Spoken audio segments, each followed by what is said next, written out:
development area with Sabras. He joined Ravindranatha in Mumbai in 2007 and has been associated with Renault Tech since 2008. That is right from when Renault started in Chennai, you have been with them. So that's his background in terms of experience with Renault.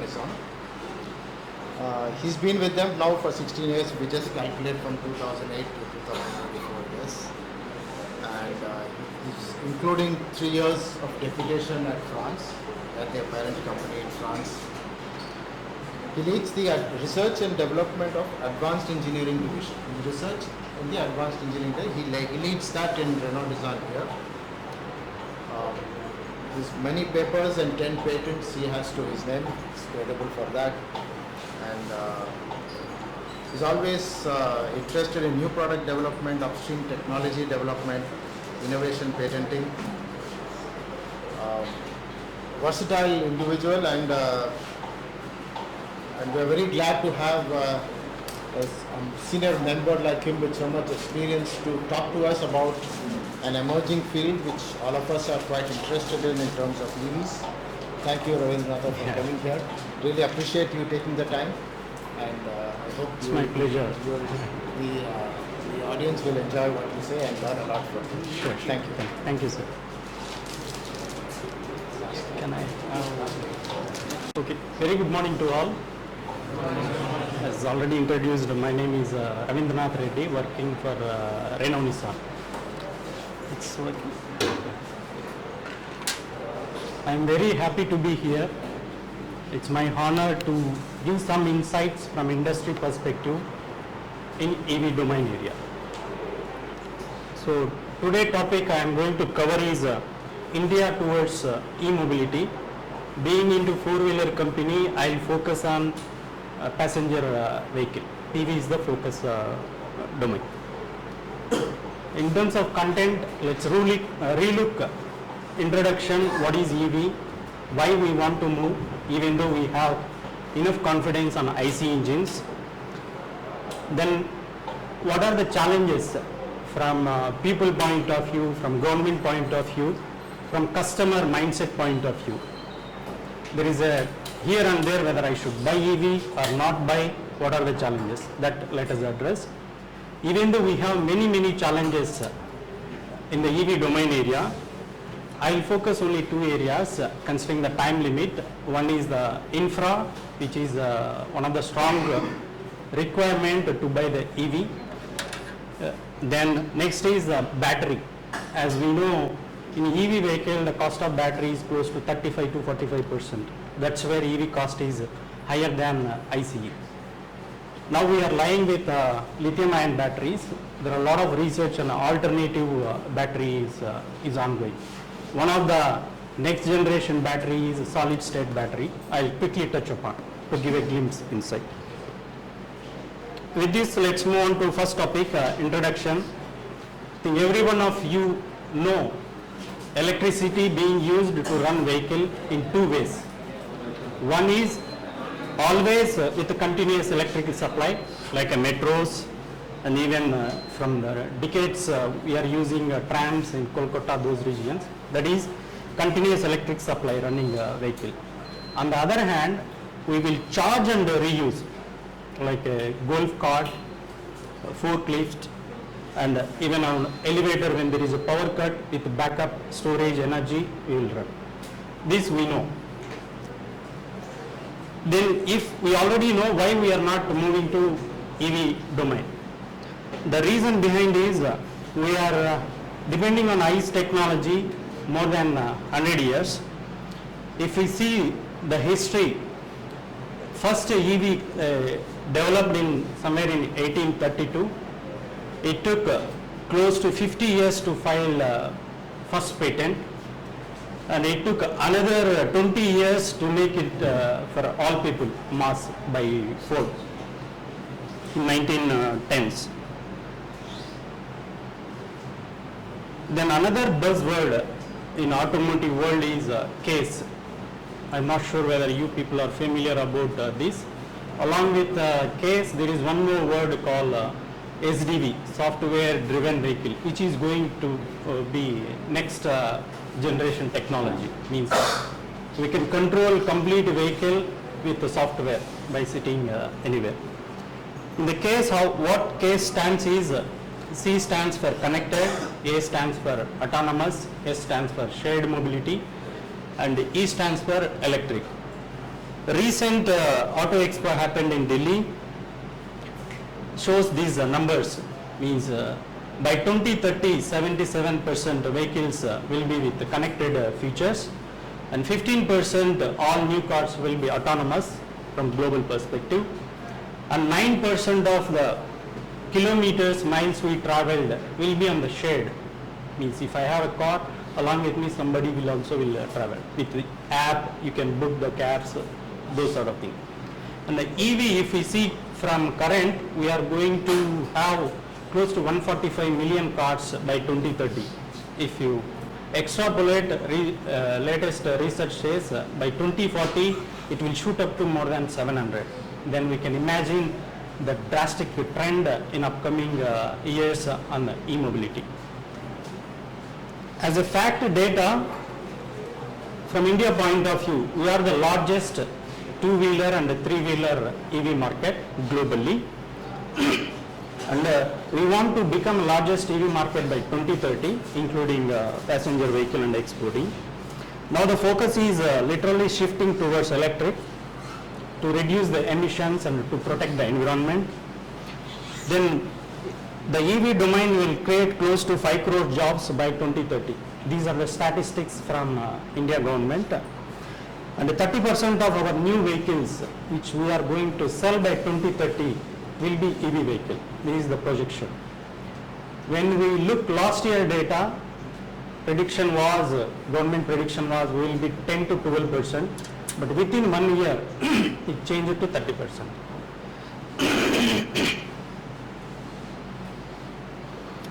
Then, considering the theme set by our professors, today we will focus on EV. Just give a glimpse on what are the other domains of automotive sector. Then let's come to why we need electric vehicle. Then before that, let us understand the social technology trends happening in India in terms of two perspectives. One is from people perspective. As we know, the pollution levels in India are very, very high.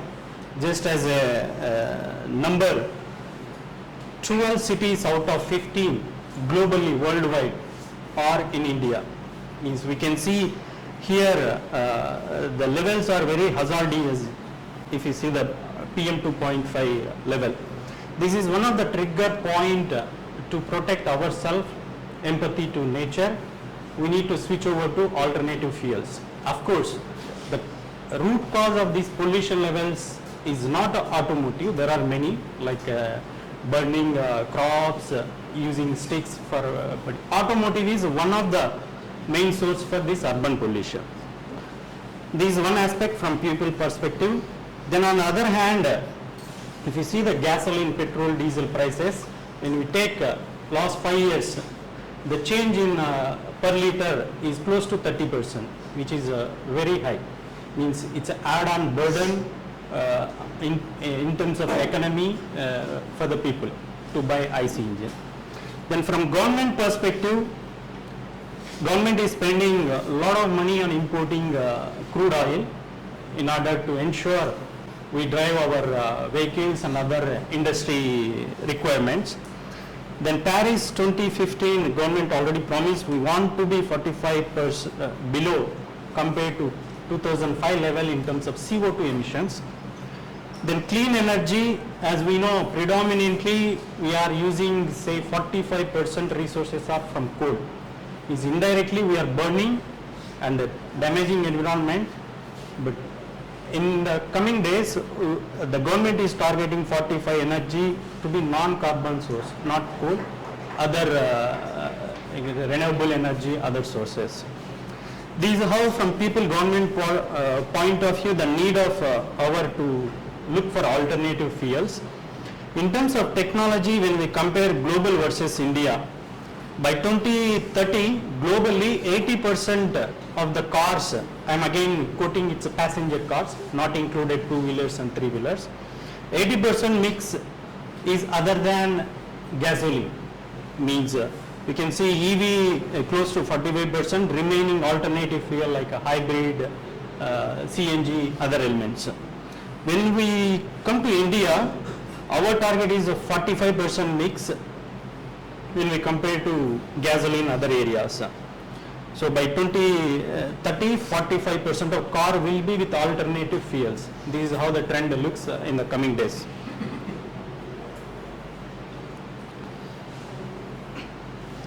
Then with these all reasons, the ICE expected to decline and we need to replace with alternative fuels like, and the EV expected to have an exponential growth, but as I said, battery cost is close to 45% of EV. This is one of the key driver, how we can reduce the battery cost. Here this graph shows at present predominantly 95% in 2015 covered by petrol diesel. Year on year it will reduce close to 50%, remaining 45 to 50% will be covered by alternative fuels. In that EV portion is close to 20%. To give an indication, when we compare to 2022 versus 2023, the EV sales in India you can see increased by 2 times. And in this Tata is capturing last January sales data. 68% of Tata vehicles are part of this. Then on the other hand, the battery side, as mentioned, we are using lithium ion battery. Year on year the rate is reducing, but still the cost looks high from Indian customer point of view.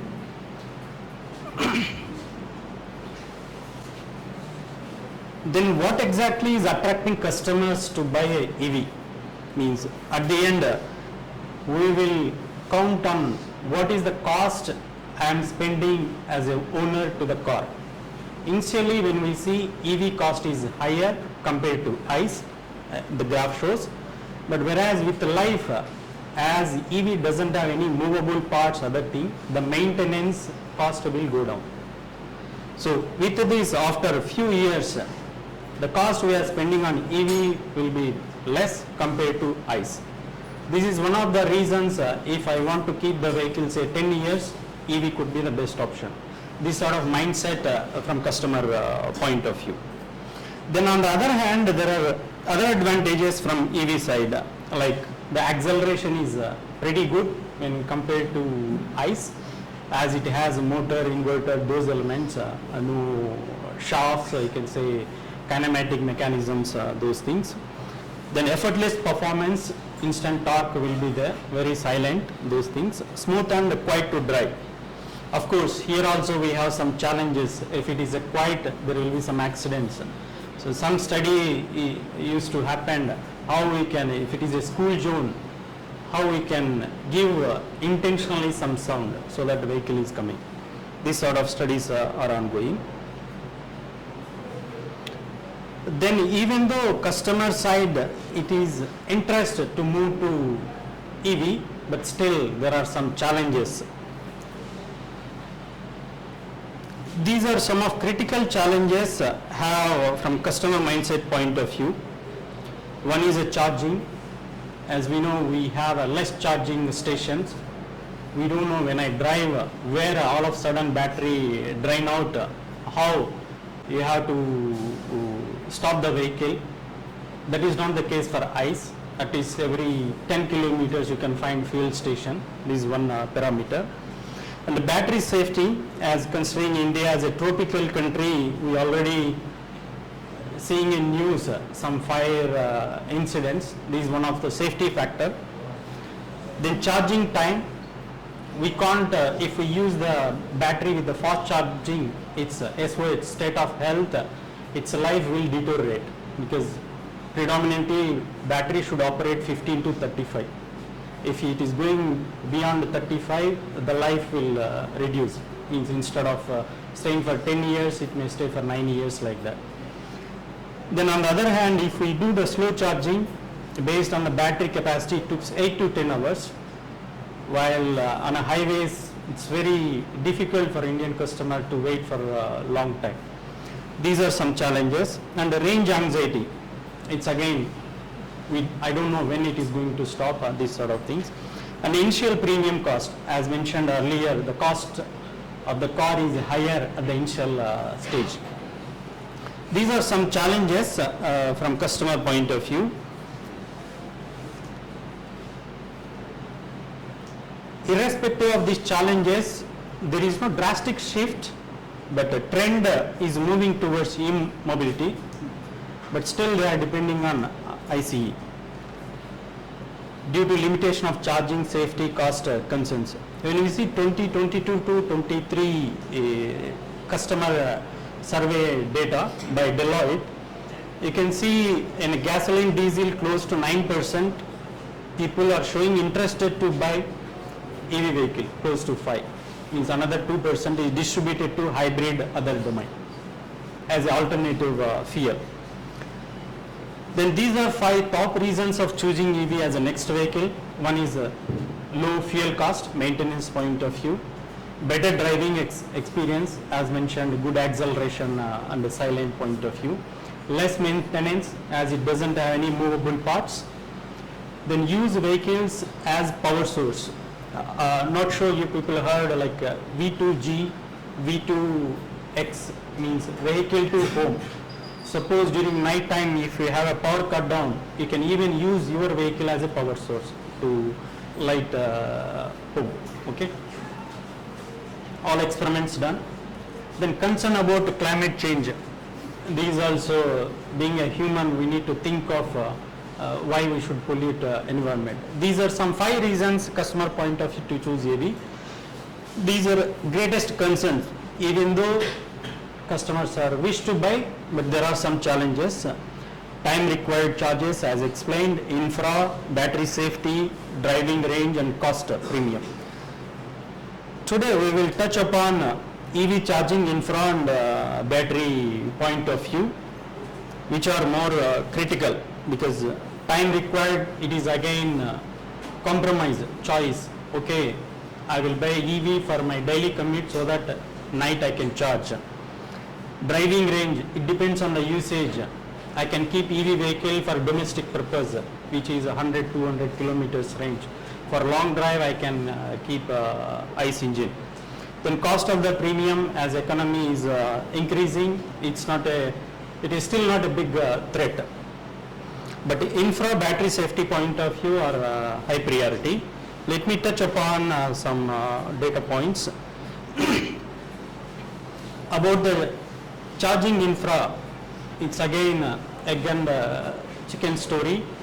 I have ICE, I have EV, but EV I wish to buy, it's ready, but charging stations are not okay. If you see why I should choose ICE, I am free, because no boundaries to stop on the go, no waiting time for fuel filling, it's immediate, huge service network and spare parts. If you take Maruti, such companies, every 10-15 kilometers or 25 kilometers you can find a service station. Whereas EV, from environment conscious point of view, yes, this is also important. Considering no pollution, running cost, you can say maintenance cost 5 to 10 times less than ICE, less part, less noise and servicing cost. So with this choice, which one to be chosen? Let us address about the charging infra. You may be familiar, the modes of charge we have: mode 1, mode 2, 3, 4. Mode 1 is not recommended because from safety point of view it doesn't protect. Mode 2, 3 are predominantly used for home charging, and mode 4 is fast charging.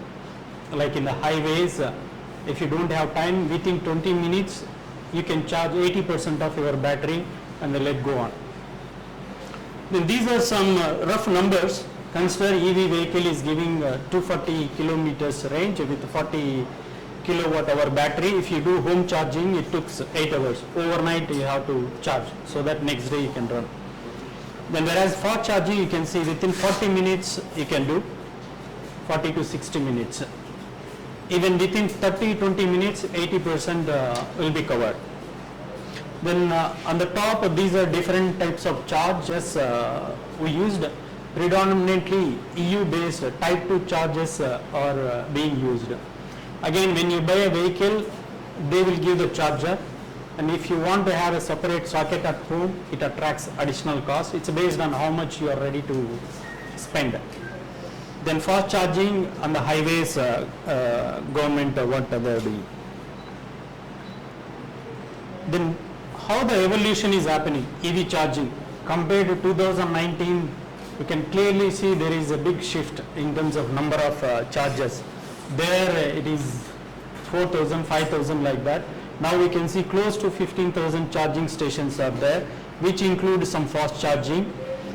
And when we compare again average to 11 months change, in March last year 2023 we are close to 6,500 charges, whereas now it's 12. Here also we can see big shift, 2 times infra.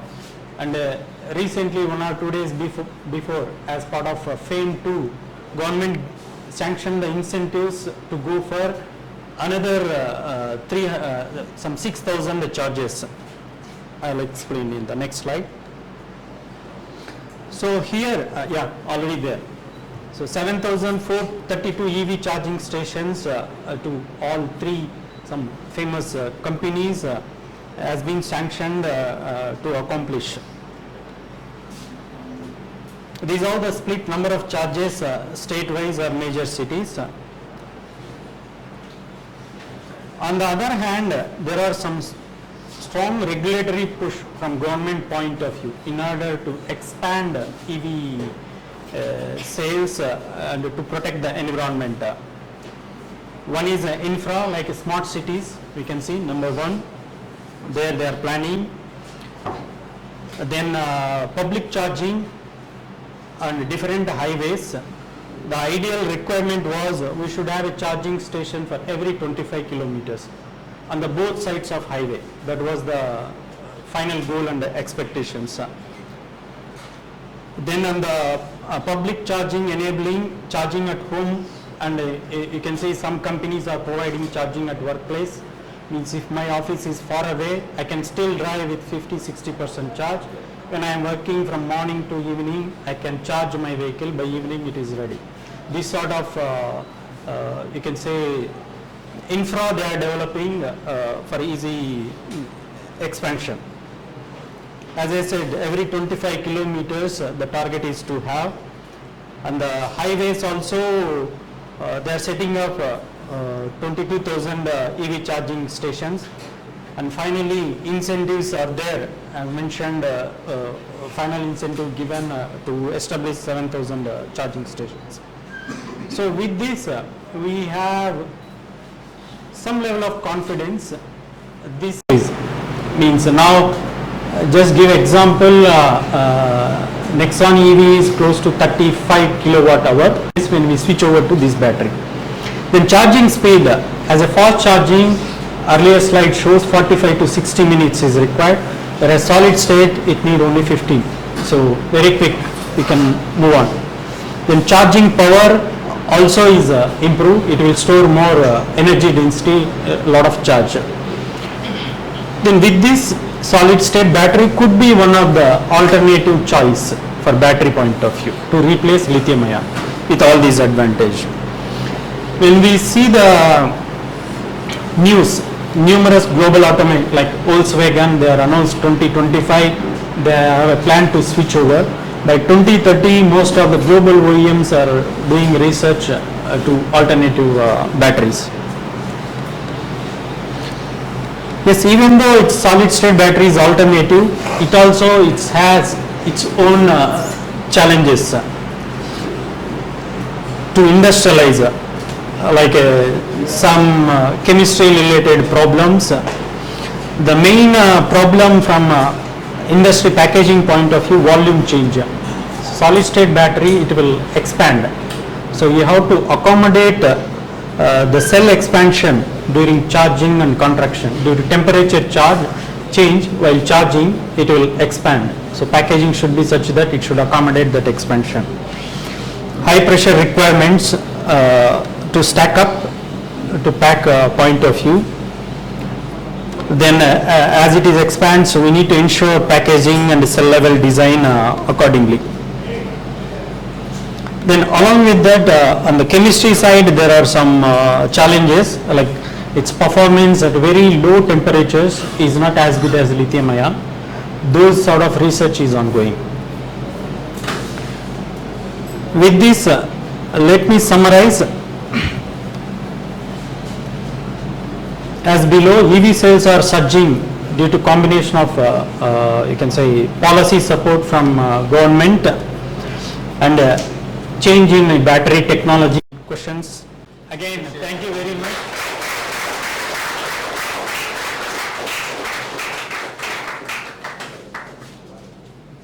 I wish you all the very best for your careers. Appreciation for your Thank you.